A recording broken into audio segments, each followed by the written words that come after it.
Au TEP à tous, bienvenue sur la chaîne des panafricanistes par essence, par conviction et par excellence. Celle des citoyens kémites par nécessité et obligation de combat. Nous sommes une chaîne qui n'est guidée que par nos ancêtres et rien que par les ancêtres qui appartiennent à l'égrégore du monde noir. Par conséquent, nous ne croyons en aucun Dieu venu de l'étranger.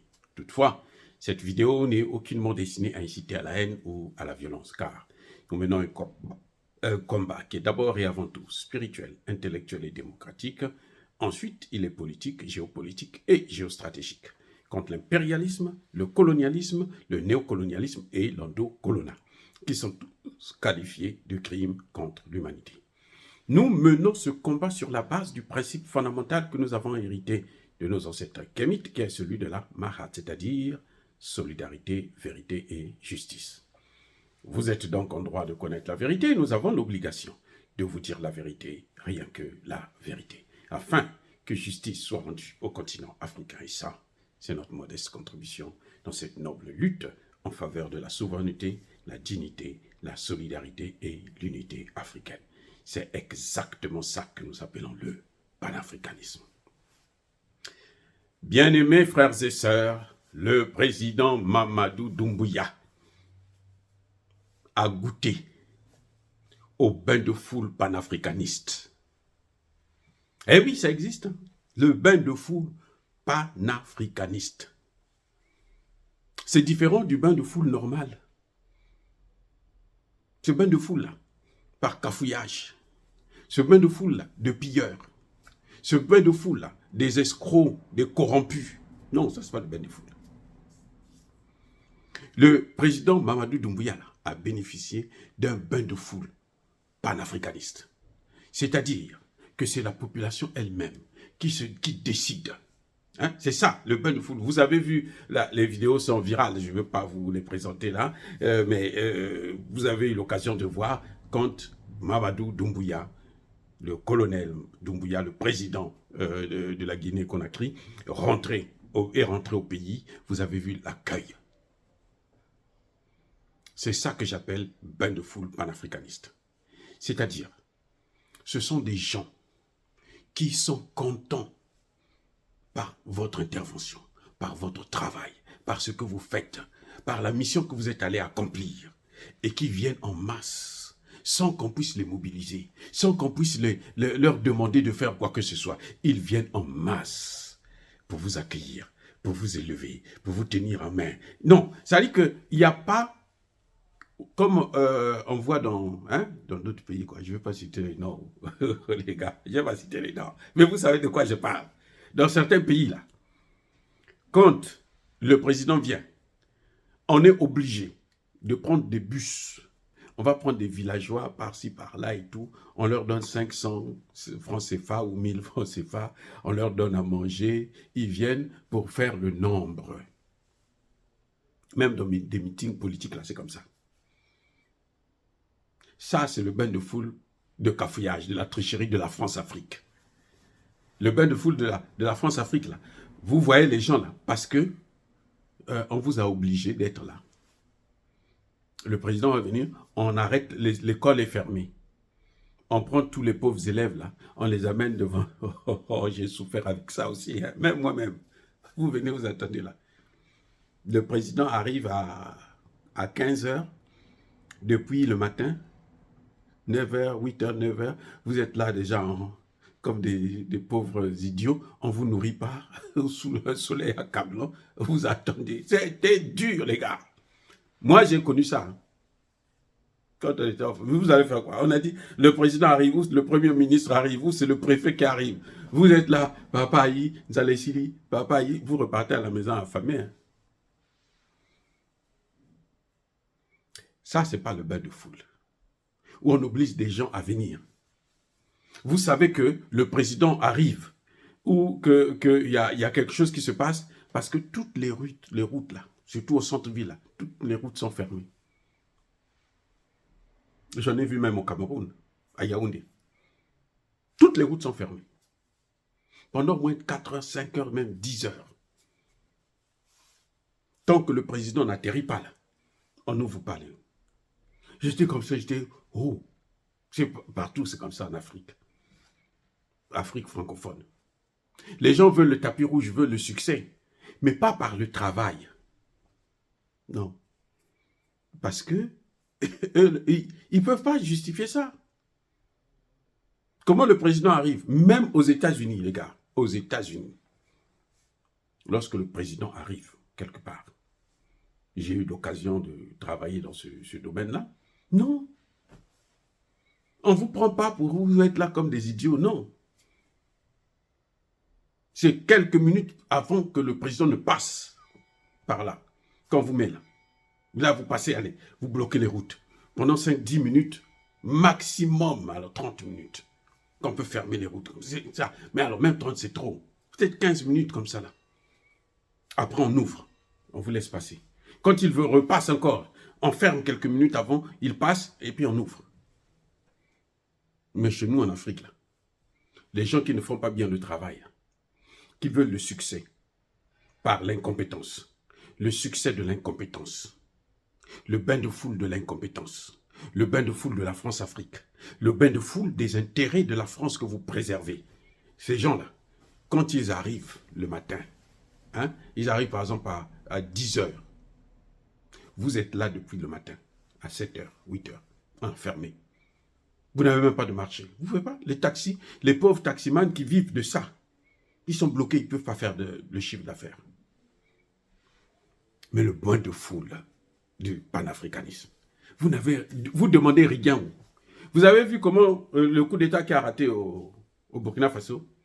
Je suis sûr que si Alassane Ouattara a encore un peu qui lui reste dans la tête, un peu d'intelligence, un peu de lucidité dans la tête, là, il ne va plus refaire ça. Parce qu'il sait qu'avec cette foule-là, tu fais un coup d'État, tu ne pourras même pas gérer. Vous pouvez tuer Traoré, mais vous ne pouvez pas tuer ce mouvement. Vous ne pouvez pas tuer le panafricanisme. Ce n'est pas possible. Ça va vous rattraper. Comment vous allez gérer des gens qui ne veulent pas vous voir là? Vous avez vu Bazoum? Bazoum, et pourtant, a été élu. Bazoum n'a jamais demandé à la population de venir l'aider. Que non, vous m'avez élu. Pour là, le mandat que vous m'avez donné là, il y a quelqu'un d'autre qui est venu prendre ça. Vous savez pourquoi? Parce que c'est un France-Africain. Si j'étais un panafricaniste, il allait se tourner vers le peuple. Tchani, qu'est-ce qu'il a fait? Quand on a pris toutes les sanctions, Tchani a dit au peuple, écoutez, je suis à votre disposition. Qu'est-ce que vous voulez que je fasse? Vous voulez que je laisse les Français continuer à nous baiser la gueule? Ou bien vous voulez qu'on change? Le peuple dit, non, on prend la même position. Nous te suivons. Continue, fonce. C'est pour ça que Tchani a été irrécupérable. Hein? Jamais, on ne pouvait pas le corrompre. Ce n'est pas possible. Les Français ont essayé. Si on vous dit que ce n'est pas vrai, si on vous dit que les Français n'ont pas essayé, c'est faux. Même les Américains ont essayé. Les Américains ont dépêché la vice-ministre des Affaires étrangères, qui est en fait la ministre des Affaires étrangères, parce que c'est elle qui gouverne. Victoria Nuland, celle qui a détruit l'Ukraine. Et on l'a dépêchée, elle est venue, elle n'a pas rencontré Tchani. Oui. Il dit non, je ne parle pas avec toi. Pourquoi je veux parler? J'ai des collaborateurs, ils vont te rencontrer, parler avec toi. Le ministre des Affaires étrangères, secrétaire d'État, Blinken, lui-même, il a appelé pour parler avec Tchani. Tchani dit, je ne parle pas avec toi. S'il faut parler, je parle avec ton président. Voilà un panafricaniste. Celui qui se fait respecter, qui respecte sa souveraineté. Et c'est ce que Doumbouya a fait. Doumbouya, c'est seulement... Il n'a rien, il n'a pas demandé à quelqu'un de venir l'accueillir. Il a fait seulement son discours. Et comme le discours, là, c'était le discours que les Guinéens voulaient entendre. Les Guinéens sont sortis pour dire bravo. C'est ça que nous attendions. C'est ça que nous voulions depuis longtemps. Donc maintenant, j'espère que Doumbouya a compris que le problème, ce n'est pas faire ce que toi tu veux en tant que président. Non, c'est faire ce que ce peuple-là veut. C'est faire plaisir à un peuple. Un dirigeant est là pour ça. Le rôle d'un leader, le rôle d'un président, c'est faire plaisir servir son peuple.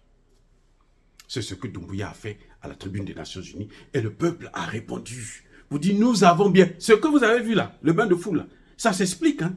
C'est une façon de dire à Doumbouya, nous avons compris ton message. Et c'est ce que nous attendions de toi. Vous avez vu l'opposition guinéenne dire, oh non, c'est un discours creux, parce que eux, il ne faut pas attaquer la France, non. Attendez, c'est la France qui les a mis au monde. C'est la France qui les a créés. Donc, il ne faut pas s'attaquer à la France. Vous voyez, l'opposition, les hommes politiques, la francophile, France-africain, ils ont critiqué. Est-ce que vous avez entendu la population tenir compte de ça? Les gens disent, on s'en fout de ça. On s'en fout d'eux. De toutes les façons, ce n'est pas eux qui dirigent. Nous, c'est lui qui dirige. Et il y a un autre message que le colonel Doumbouya devrait comprendre. C'est qu'ils sont en train de lui dire, maintenant que tu es sur la bonne voie, là, tu dois continuer comme ça si tu veux avoir notre soutien. Indéfectible. C'est ça le message. Donc ce bain de foule de panafricanistes là, c'est pas donné à n'importe qui. Non. C'est pas donné à n'importe qui. Vous pouvez vous dire, je suis panafricaniste. Et puis, vous ne pouvez pas avoir le bénéfice de cette foule. Ce bain de foule là, non. C'est donné à ceux qui font preuve du panafricaniste. Par des actes concrets que l'on veut entendre. Il faut avoir le courage pour venir à la tribune des Nations Unies, devant 192-93 pays, accuser la France. Il faut les avoir bien suspendus, les gars. Et c'est ce que le peuple a compris, que mais voilà quelqu'un que nous voulons. Ça ne veut pas dire que Alpha Condé n'a pas essayé de faire quelque chose, non. Il a tenté là, mais après, tout de suite, il a reculé. Il avait peut-être peur, mais Alpha Condé avait voulu. Il avait voulu revoir les accords économiques et autres. Mais après, il a reculé. Parce qu'il n'était pas, il n'était pas sincère, et puis il n'est pas allé au bout de sa logique. Donc, mon message aux autres présidents africains, c'est de leur dire que, oui, les panafricanistes, là, la jeunesse africaine, là, elle n'est pas stupide. Non. Non, non, non, non. Au contraire. Elle est très, très, très consciente. Et elle vous suit partout où vous allez. Tous les actes que vous posez, cette jeunesse-là, elle vous suit, elle vous écoute. Elle vous regarde. Elle vous observe. Il y en a qui n'arrivent pas à s'exprimer dans certains pays. Vous savez pourquoi? Parce qu'ils sont réprimandés. Dès que vous parlez comme ça, allez, on tape, on prend, on met en prison. Donc, pour éviter toutes ces tracasseries-là, ils acceptent la défaite. Mais pour combien de temps? Parce qu'après, après un temps, le jour qu'ils vont se révolter, ils sont même plus dangereux que ceux que vous voyez déjà au Mali, au Burkina Faso ou au Niger, ou aujourd'hui on le voit maintenant en Guinée. Ils sont plus dangereux. Vous voyez, nous on croyait que les Guinéens étaient sourds, les Guinéens ne voyaient pas ce qui se passe, n'observaient pas. Au fond, non, la jeunesse regardait. La jeunesse attendait ça pour se manifester, pour dire, voilà maintenant ce que tu es, voilà maintenant un président. Là, nous pouvons te respecter. Maintenant, ne recule plus, parce que vous savez ce qui se passe dans l'armée. Et c'est un général congolais qui nous a appris ça. Lorsque un militaire avance, vous avancez. Lorsqu'il s'arrête, vous vous arrêtez. Lorsqu'il recule, on l'abat. Doumbouya est maintenant sur la ligne de mire de la jeunesse guinéenne et africaine. À lui de prendre ses responsabilités. Il sait maintenant ce qu'eux, ils veulent. Et ça doit se traduire par des faits. Je dis bien par des faits.